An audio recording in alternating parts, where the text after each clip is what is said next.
welcome to the program. I'm your host, Cheryl Noble. My guest today is Pauli Halstead, author of Primal Cuisine, Cooking for the Paleo Diet, now in its second edition.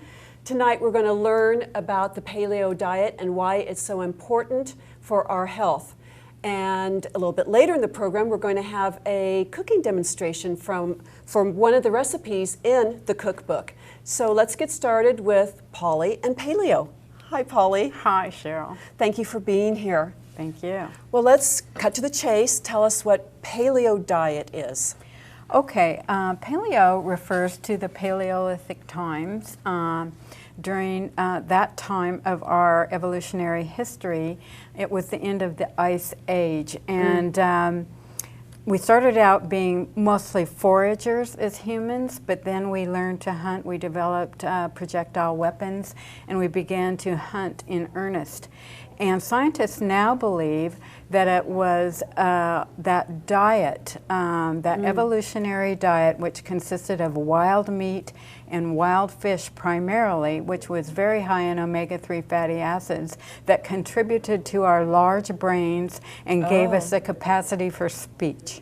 Oh, so the paleo refers to that ancestor, that a time Yes. of how they ate and the type of food that they ate. Yes. And then, so how does that relate to modern times then? Okay, well, first of all, we're not talking about a diet here Right. like in losing weight or something like that. So what we are talking about here is the evolutionary way of eating, which sustained us during that long evolutionary time frame. And we were very healthy as humans. We would not be here today if that way of eating had not been successful. I mean, some people say, oh, we were vegetarians or we were vegans or this or that. No, we now know from scientific evidence, bone analysis, large piles of bones from the animals we ate, and of course piles of shells and everything, that's what we were eating. There's no doubt about that. How did you get involved in this, or what's your background? And Okay, well, I started out in life having a lot of health issues that sort of plagued me. In my early teens, I had acne, I had terrible migraine headaches, I became bulimic. Later on in life, I had autoimmune disorders, and a lot of depression. My mother had schizophrenia, a mental illness, and I was always worried that I was going to get the mental illness, or it was going to skip a generation and my children would have the mental illness or whatever. So I was always really interested in the brain and genetics. So I studied that as I went along. But most of my life I just didn't feel that well. And I was living in Hood River, Oregon in 2009, and I came across a book, Primal Body, Primal Mind, written by Nora Gedgaudas. She's a neurofeedback specialist and nutritionist, and she lives in Oregon, in Portland. So the book really impressed me. I really got the idea that it's our diet that contributes to our health, or if we're not eating very appropriately, it contributes to our demise. But at the end of her book, she's talking about this genetic disorder, pyroluria, which is a vitamin B6 and zinc deficiency. It's a genetic disorder. And she listed the symptoms, about 30 symptoms, and I had about 20 of those symptoms. And it said that it was one of the contributors of schizophrenia. Oh. Wow, well that really got my attention, and I called her right up. I said, my mother had schizophrenia, I have all these symptoms, I'd really like to come and see you. So we had lunch, and I became her client, and she got me started on the paleo diet. We did a lot of tests. I was very hypoglycemic, low in vitamin D3 levels. Of course, we did the test for pyroluria, which is a urine test, a $50 urine test, and there it was. I had the genetic disorder. Wow. Yes, it was amazing. So there's no guessing about it. No guessing. So then that put into motion your quest to find how you can treat it through health. Yes, well, basically, I have to take vitamin B6 and zinc supplements for the rest of my life. I mean, how easy is that? No pharmaceuticals. I had been on various kinds of medications for years and finally gave those up in the early 2000s because I didn't feel like they were helping. But I have to say, well, let me back up a little bit. She started me on the paleo diet, eliminating grains, and legumes, sugars, starchy vegetables, all of that. And I started eating more meat, more nutritious fats, and I would say within 3 months my hypoglycemia went away, but also my depression went away. It was within that 3 fast. weeks? 3 months. Oh, 3 yes, months. 3 months. So was that an easy transition for you to do with the change of your diet and eliminating so much like the wheat? And No. I'll be honest, it wasn't easy at all. I was very hypoglycemic, very addicted to sugars my whole life. The mood swings that come along with sugar addiction are awful, and you get a very shaky feeling when you're having low blood sugar, and have to eat something right away. But with the increased protein and the increase in fats like butter, cream, olive oil, avocados, all that really helped to cut the cravings for sugar. But it did take a few months to tackle really that adjust. one. Yeah. So what is the essence of the paleo? What can you eat and what to eliminate? Okay, well, our ancestors basically did not eat grains or legumes. And that wasn't around then. It wasn't around then. You know, they ate the meat and wild fish and anything foraged that they could find that they could possibly eat. Remember, we didn't cook then, we didn't have any cooking utensils, so it had to be readily edible and digestible. So that was a problem during that time. There weren't that many plants that they could just take and eat, but and there was a lot of experimentation, I'm sure. Right. But you know, they basically had observed, you know, through our long evolutionary history of being primates, they had been eating some plants, nuts and seeds and berries when they could find them, so they foraged for those things. And there wasn't a lot of fruit either, so that wasn't a big component in their diet, right? That's right. There was barely any fruit at all. If they found any wild berries, they were very, very tart or very, very bitter. And so the thing that sort of delineates the primal diet from other diets is it's a fat-based diet. They ate a lot of fat because the fats staved off starvation. They ate the organ meats first, the brain, and even the liver, bone marrow is really good. The bone marrow, very nourishing. So that's the part of the animal that they ate first. So it's a fat-burning eating rather than the glucose burning. Yes, when you eliminate all the sugars, and this takes a little while to get your body used to that, then you start burning ketones, which are the energy units of fat. Actually, your brain and your heart prefer this.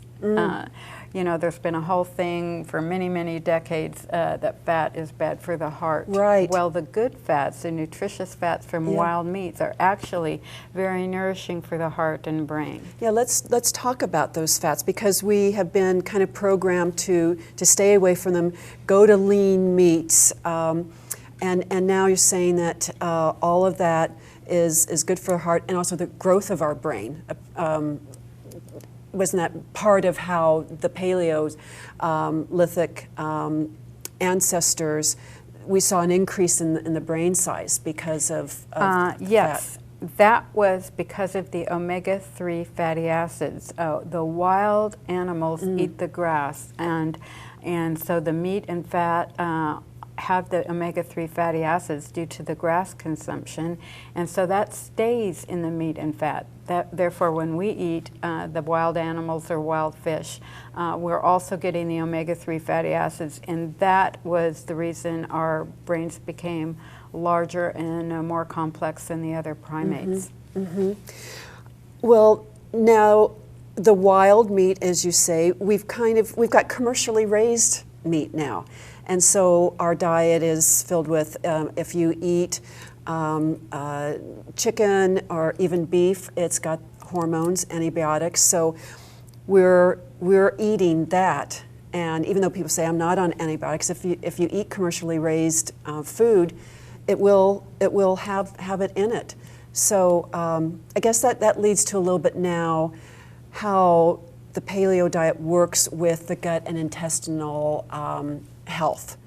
Well, let's just back up just a minute. Our commercially raised meat, yes, when animals are fed grains, their meat and fat is converted to omega-6 fatty acid. Oh. So it changes immediately. So the best way we can replicate the paleo diet now is eating exclusively grass-fed and grass-finished meat. Now this is very important, and meat like this is beginning to show up in our grocery stores. Yes, since the 90s, there's been ranchers who have realized, that this is the way to go. This is the cattle's normal food. If you feed them grains, they start to get ill, and that's why they give them the hormones and antibiotics. So actually, the grains disrupt their intestinal system, cause inflammation and all that. And I do have to say, when we eat grains, the same thing happens. So then we can segue into our little part about the gut and how the sugars and the grains cause disruption in our gut system, create pathogenic bacteria, and then cause all kinds of symptoms. That's why a lot of us are getting sick right now. Well, one thing I learned was that our immune system, like 95% of it resides in your gut. So if you're feeding yourself antibiotics, hormones, and other bacteria, then it's going to take a hit. The immune system's going to take a hit. It's right there in your gut.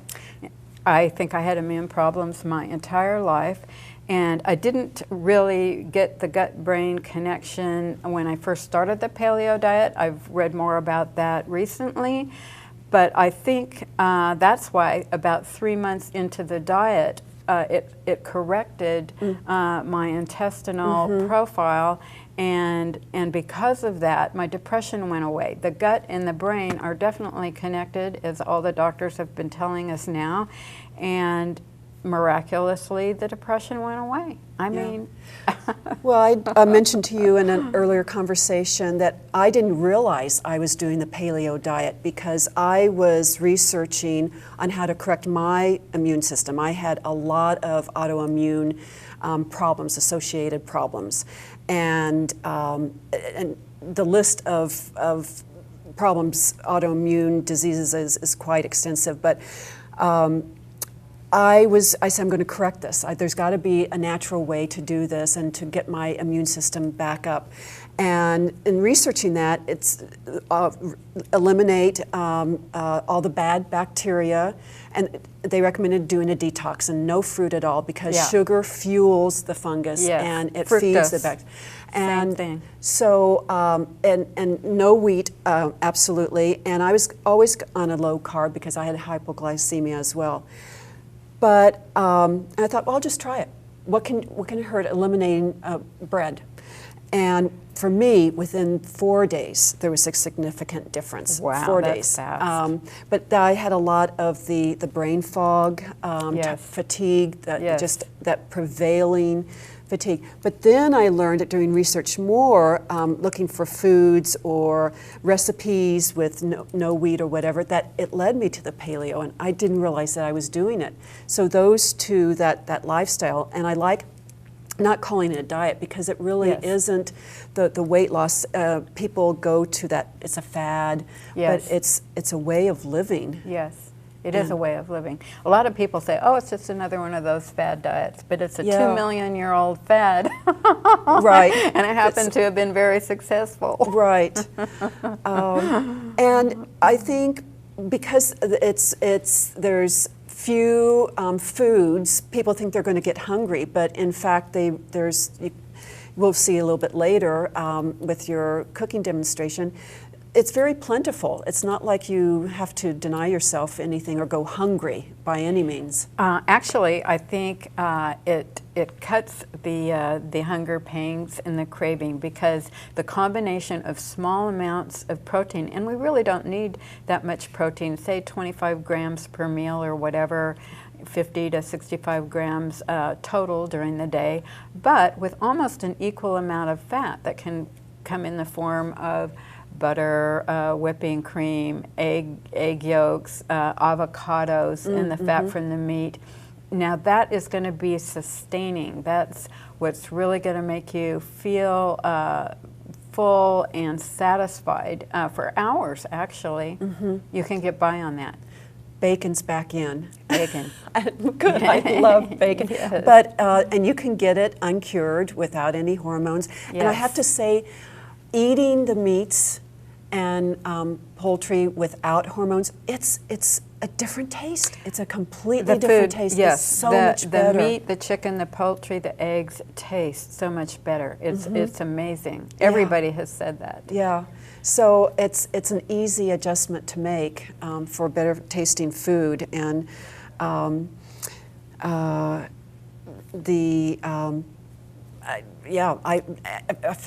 really is good. Well, fat is a vehicle of flavor, and what we're looking for actually is flavor in our food. And people think they're going to be deprived if they take carbs or grains or bread out of their diet. But what I've tried to do with the cookbook, and I think it's very successful, is I've replaced it with a lot of flavor and a lot of interest. I was a chef for 25, 30 years, had a catering company in the Napa Valley, and I can say all the recipes are great. And I've tried some too. Yeah, I can say they're great. How does dairy play into it? Because that wasn't part of the dietary program. Then, yes, for millions of years after we nursed our babies, that was it. We didn't have cow's milk or any other kind of animal that we milked then, so that was the end of milk consumption.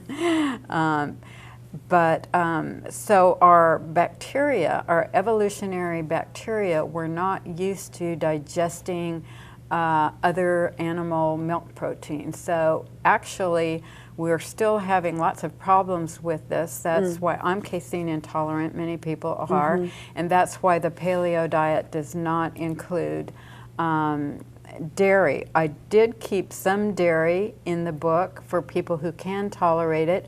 I make ghee, which I have a demonstration on my website, how to make that's ghee. Basically to take the dairy, the milk solids out. It takes the milk solids out, so you just have basically a wonderful buttery flavored cooking oil that's great. You can saute at high temperatures, so it won't burn then.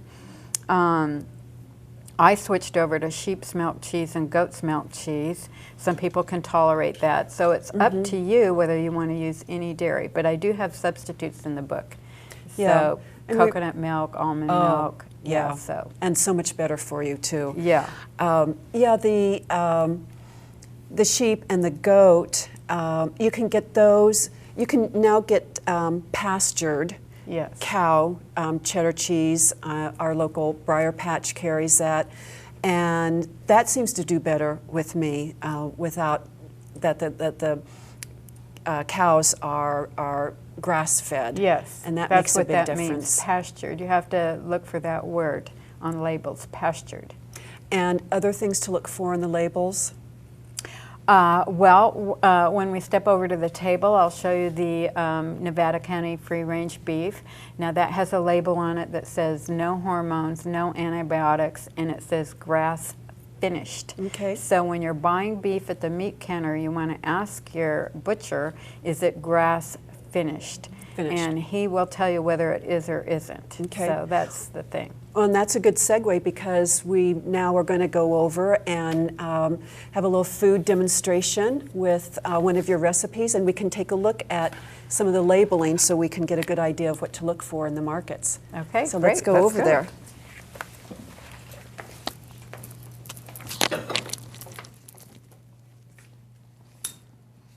All right. Well, we were just talking about grass-fed meat.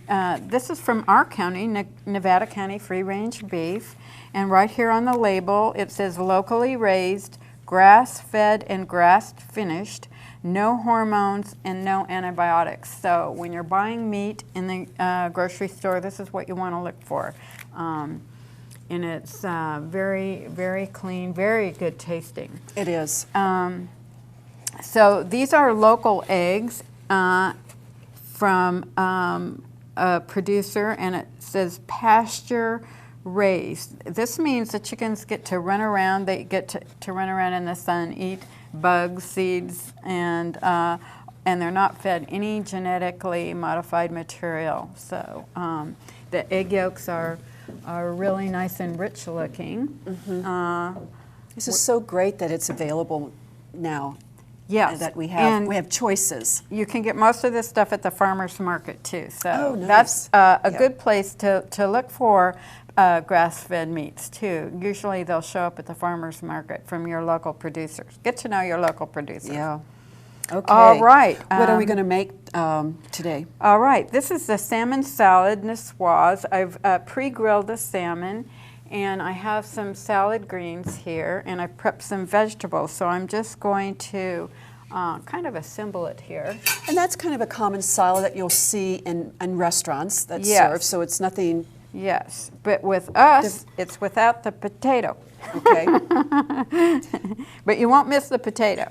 So root vegetables in general are more starchy. Yes, root vegetables. So we're trying to avoid starches that will convert to sugar, and they're highly glycemic. So if you're having blood sugar issues, you want to avoid them. And if you want to be on a ketogenic diet, you'll want to avoid starches and sugars. I can smell the dressing. What is in that? It's mustard, a lot of lemon, a good California olive oil, and salt and pepper. I just like a simple. Dressing for the salad. And then I've pre-grilled the salmon. This is wild king salmon. And that's fresh now too, because the wild salmon is in now, and wild caught, so it's not farm raised, which is another benefit. Right, no farm raised fish. So you set the base with greens, and you put the dressing first on the greens. I dressed the greens. Okay, dress the greens. And basically, since it's summer, you can use summer vegetables. I've grilled some scallion here, which are really nice, and I've also grilled some eggplant. I love eggplant, and especially when you grill it, it's fantastic. Oh, this is from your garden? The eggplant isn't. The tomatoes are. I just picked the tomatoes. Salad niçoise normally has little tender green beans, so we have some beans. We have some wonderful cucumber. And the pastured eggs. Nice. Definitely go on a niçoise salad. Lots of color. Lots of color. This is a summer salad. And these are the tomatoes that I just picked from my garden. We'll sprinkle those around. And everything can be at room temperature. It doesn't have to be hot. You can do it ahead of time. Absolutely. Okay. You can get everything ready ahead. So if you're don't consider yourself much of a cook, I call this assembling. And I couldn't find any niçoise olives, no problem. These are wonderful Kalamata olives. So you can make substitutions. Absolutely. And a few lemon slices here.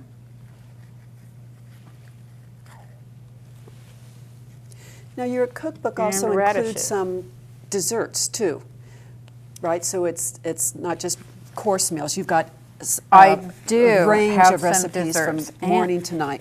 And the dessert recipes have no added sugar, so they might have a little berry in, and if you need a little extra sweetness, a little stevia. Some people don't like it, but they are definitely no added sugars in the dessert recipes. Gosh, we're not giving up anything. Nope. Now, stevia and a few capers. I love capers. Yeah, they add a little punch. Yeah. And we'll just dress it with a tiny bit more dressing here. Okay. There we go. And there you have dinner. Now, you had some avocado too. We do, and I love avocado pretty much every day. I have 1 or 2 avocados.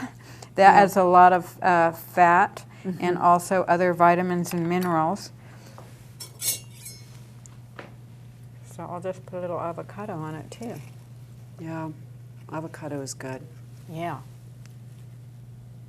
So there you go. And this is you can get all these things ready ahead of time. I always have a lot of vegetables in the refrigerator. I would say I have a vegetarian diet, lots of vegetables with small amounts of meat or fish. Not that much. It's not the caveman diet or the Atkins diet with big slabs. It's small amounts. And the distinction with the Atkins, because this is very meat-based, people go to, oh, that's the Atkins diet. Yes. But the difference is this is fat burning. Yes. And Atkins was more about the eating a lot of meat and lean and staying away from the fat. And he didn't make the distinction of using specifically grass-fed meat. My boyfriend did the Atkins diet for a while, lots of meat, and he got gout. Yeah, too much meat is not a good thing. Yeah, it's the balance. Yes, it's the balance. Well, I like that your book has a lot of information in the front about the difference between pastured and chemically raised animals, and a lot of good references in the book, and then you go into the recipes. There's a lot of references, and I've adjusted the protein content in each of the recipes too, so it's lower in protein than you would expect with other recipes too. But I explain that in the beginning of the book so people understand. Yeah, the recipe. I like that they know why they're doing this. Yes, and why it's important. Reading the first part of the book is really important because it really helps you understand the recipes and the whole concept behind and why we need it, why it's beneficial, why we need it. So this looks good enough to eat, I gotta say. Maybe we should eat some. We gotta take a quick taste right before our final seconds run out. We will. Let's see, what are we gonna go for first? How about some salmon on the plate? Always gotta try the salmon. Yeah, some avocado. Oh, avocado. And how about eggplant? There we go. Okay. Oh, and let's not forget an egg. I'll just reach for in there. Okay. There we go. All right. And in our final seconds, I'm going to take a quick bite and go yum, yum, yum of fresh wild salmon. Oh, yeah. Yes, dressing, really good nice, salmon. light, and a good compliment on it. So, Pauli, thank you so much for being here tonight. Thanks, Cheryl. And enlightening us on the paleo diet. And I want to thank you for watching us tonight, and I want to thank NCTV Studios for our program, and the camera crew and the control room crew. Thank you so much for putting this all together, and we'll see you next time.